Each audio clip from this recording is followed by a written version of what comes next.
Alright, hello, the year is 2021. This is my first video, obviously. Thank you for stopping by Cuz Books. My name is Kris. Most of the videos recently have been from my wife, so I thought I'd pop in, give a little update on what I'm reading and what my plans are for next month going forward. So let's go ahead and get this started. First off, I've been reading The Only Good Indians by Stephen Graham Jones. It is very good. Stephen Graham Jones is a member of the Blackfoot Nation. He is an indigenous writer, and this follows four American Indians who are, as the book refers to them, as they go through this encounter with, we'll say, vengeful elk spirit.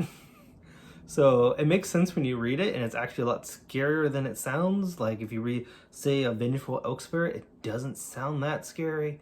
You read it, it's a lot creepier than you think because it does a lot more than what you think. It's a very interesting book, both about modern life on and off a reservation, about the lore of their culture, and just horror. It is an unpredictable book. It is not something I expect everything that happens to happen, which is nice. A lot of books, you go in, you know what's going to happen. Like, I read some romance, but you know what's going to happen in a romance novel. And honestly, it goes the same with mysteries. You know the mystery is going to get solved, action, they'll save the world, etc. I don't know what's happening in this book. It's crazy. Like, you read through it and you're just like, I don't know what happened. You enjoy it. It's weird.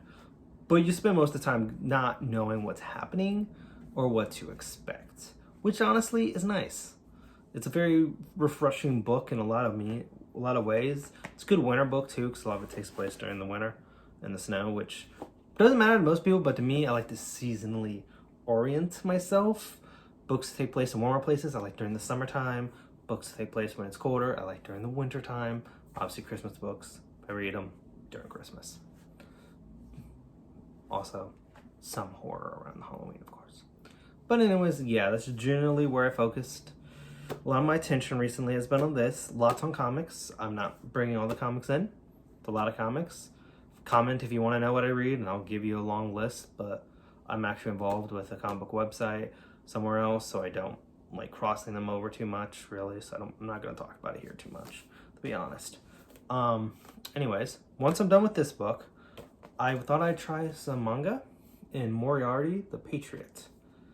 This is obviously based off of the character James Moriarty from the Sherlock books. The Sherlock and Mycroft make appearances in it. It's a little different though. Moriarty is basically a socialite, aristocrat, high up, but he's become very jaded with that world as it goes through, and they adopt a couple boys and bring them in, and they're treated horribly. And it's kind of pushes him to almost radicalize as an anarchist. Seems to be where it looks like it's going. Don't mind the cat and dog. The dog ran up on the cat because the dog wouldn't say hi. And that is the drama of owning pets. But anyways, this seems really interesting. It is written by, storyboards are by Ryosuke Takuchi, and art's by Hikaru Miyoshi. So I'm not really familiar with this genre, honestly, but I know a lot of people who I work with at the bookstore I work with, are much more so into this. So I was willing to give it a shot, try something new and see what happens. I think it could be interesting. It certainly is. It caught my eye. I enjoy stories generally about radicalized socialist anarchists. Don't know what that says about me, but I generally enjoy those characters. Not necessarily as heroes and both villains when they're done right. So I'm really interested to read this book and experience it. I think it'll be a real interesting look at things. Now for next month, I'm going to start off with, I'm going to finish A Promised Land by Barack Obama. I started this and I hadn't get a chance because of things that came in, haven't had a chance to finish it, but I thought next month was a perfect month to go ahead, finish this. I basically have 4 books, so I want to get through a book a week. It's 28 days of February, so it works out nicely. But this is going to be the first one. We'll be finishing through here. It's actually really interesting he's a very good writer. It's not at all dry. And it's really just, you can hear his voice a lot of times when he writes. And I mean, it helps you see his smiling face on the cover to remind you it's him, but you hear his voice, you hear his mannerisms. And as someone who follows politics closely like I do, it's really interesting. And it's interesting in ways that are this little things you don't expect. Like the importance of the endorsement in the Iowa caucus of the butter sculptor lady. And she did robocalls for him, recorded a robocall that was used. Because in Iowa, the lady who sculpts butter, life-size butter statues, is important. And it's the weird things like that that I like about politics. I hate almost everything that's happened the last, we'll say, 6 years to be thorough. But overall, I have a West Wing naive innocence toward how I look at politics if it's done right. That may not be how it's practiced, but that's the ideal fantasy. Basically fantasy with a capital F. Might as well be elves in it, but I like the idea of people trying to do their best and trying to make the world a better place. And you kind of get to see people trying to do that. Mostly it's the lower people. I mean, obviously, the president is a pretty awesome guy, but it's really interesting to see the people lower down who are aides and stuff, who are the background people who honestly really care about what they're there for. And that's always something that's really great to see, is there are people who are passionate about it and want to make the world a difference, and I find that to be very hopeful. Also, I'm just a stickler for stupid politics. Give me a good discussion about the bank crash, and I'm here for it. The Great Recession of 2008, 2009, love it. I'm a dork. I accept this about myself, and my wife thankfully accepts it about me too, as long as I don't rant to her too long. All right, next book I'll be talking about, because I'm way behind, is Children of Blood and Bone. I've been wanting to read. I want to read this one, obviously the second one, preferably before we get to the third at this point. But yeah, I got this a while back and I have not read it yet. It's on my list of shame. Been really wanting to read it. I love fantasy and I love exploring non-Tolkien based fantasy. Don't get me wrong, I enjoy a good half-orc, priestess assassin as much as the Nest guy. But it's nice to branch out and see different cultures' lores that really go about the same way. Poppy War is really refreshing.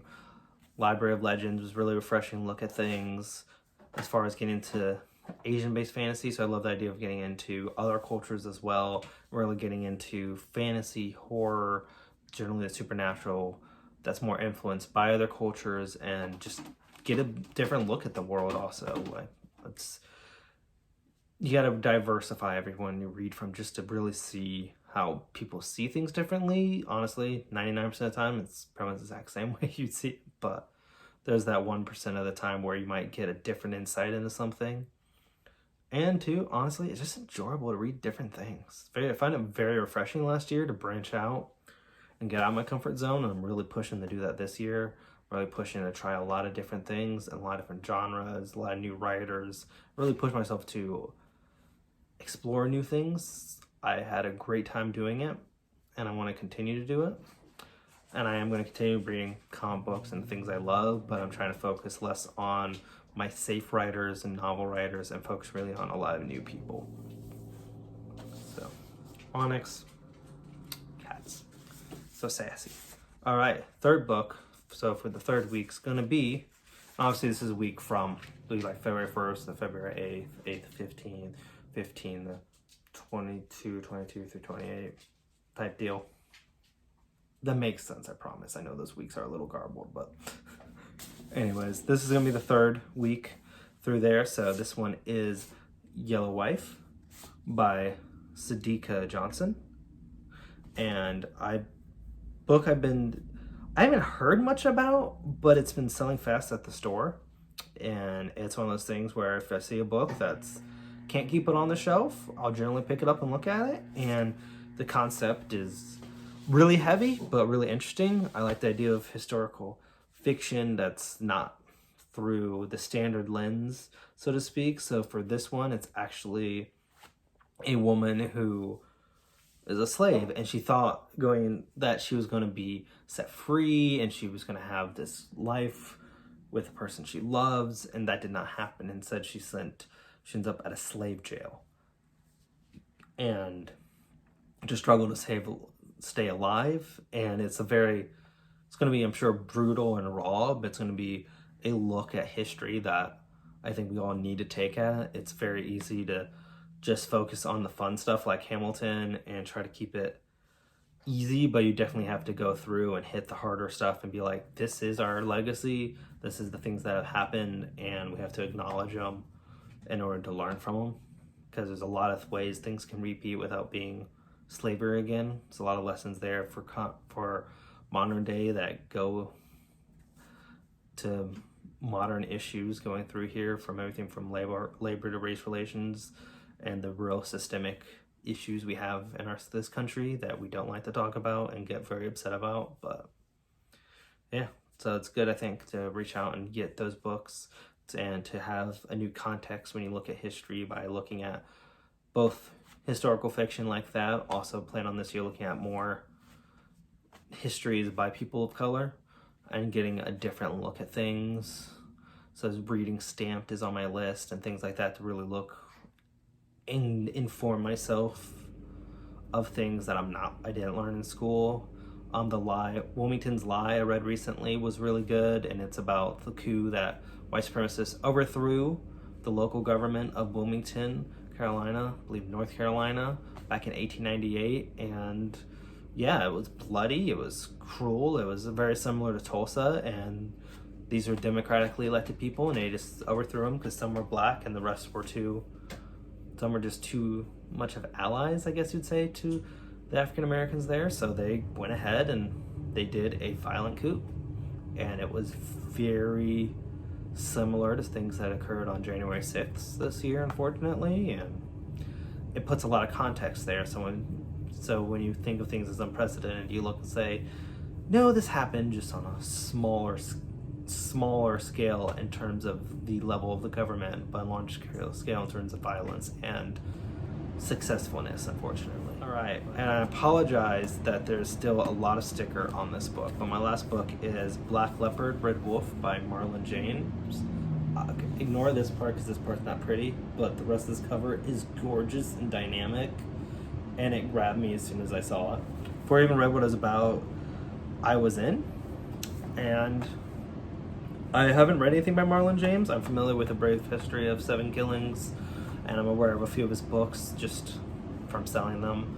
And I saw this book last year, and I was like, hey, I'm gonna get that book. Here, this gorgeous thing involves more African mythology, similar to of Blood and Bone. The writer is Jamaican, Marlon James, but this book will deal more with African folklore, and I'm really interested in it. Well, shapeshifters and trackers. I go and trying to figure out what the truth is. It's about a tracker who's supposed to be chasing down a boy, but as he goes through, he's not entirely sure everything is what it seems to be. Honestly, the description on the back was really vague, but it just seems like a great book. Again, been loving fantasy the last few years, and I love the idea of reaching out and getting some more fresher takes on fantasy and what it means, and just some fresh voices other than revisiting Lord of the Rings for the umpteenth time.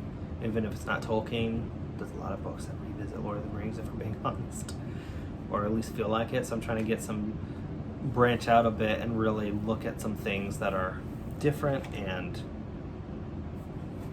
it's just this cover I love. And yes, I haven't read it yet, so I can't say much about it yet, other than I love this cover, but I love this cover. It's so gorgeous. Like, it's hard to take my eyes off of. But yeah, those are the books that I'm looking at. Sorry, this is a bit of a meandering mess here, but I'm hoping you got some ideas for your own books to read in February, or just in general. Definitely think everyone should check out Only the Good Indians. If you don't mind, I will say I give that book an M for mature. So if you're not as big into adult mature content like that, I will say avoid it. It's not for everyone per se, and that's fine. Not everything's for everyone, but if you're someone who can read through some of the rougher scenes in terms of both animal death, we'll say, because it involves a hunting trip gone wrong. So there's some gruesomeness there.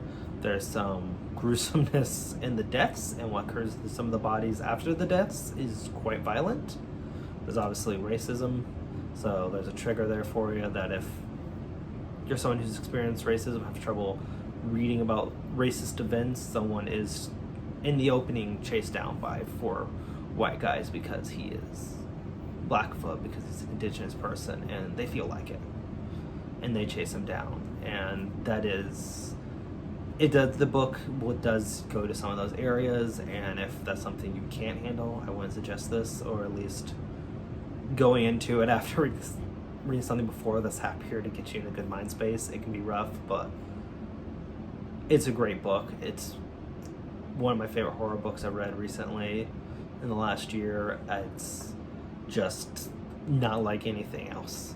I mean, vengeful oak spirit is not a thing that I have generally in my books, so I was really there for it. It's nice to walk away from the standard ghost, vampire, werewolf, or serial killer and get into something that is a complete unknown and not know what it can do, what its end game is, and just be there for the ride, because it is a crazy ride. I definitely plan on checking out more books by Stephen Graham Jones. I've been loving this book. I can't wait to see where it goes. Can't wait to dive into his older stuff. And yeah, happy January 2021. It's Inauguration Day, and today the sun was out in more ways than one for the first time in a while. You guys be good to each other.